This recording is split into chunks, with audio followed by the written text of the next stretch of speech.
Sevens Golden Diamonds, Ermalur, Vadadala. Kandakkadavu saint Xavier's സ്കൂളിൽ വായനാവാരം ഉദ്ഘാടനം ചെയ്തു. കണ്ടക്കടവ് സെന്റ് സേവിയേഴ്സ് സ്കൂളിൽ നടന്ന വായനാവാരം ഉദ്ഘാടനം സംസ്ഥാന സർക്കാരിന്റെ ഫോക്ലോർ അവാർഡ് ജേതാവ് Josy Puthenpurackal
Charangat principal sister Rosamma, assistant manager father Josy Louis, vice principal Robert K J, KPCC secretary Thampi Subramaniam, Congress Kochi block president PP Jacob, Congress Kochi block general secretary Jinu K Vincent എന്നിവർ ചടങ്ങിൽ പങ്കെടുത്തു.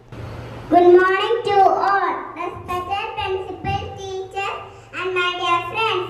Today I am going to tell a beautiful story. The story name is Two Cats and a Monkey. Once upon a time there were two cats. They were good friends. They got a piece of bread. While sharing, they made big and small piece. For the bigger to fight for the bigger piece. At the same time, the monkey saw them fighting. News bureau, Chellanam.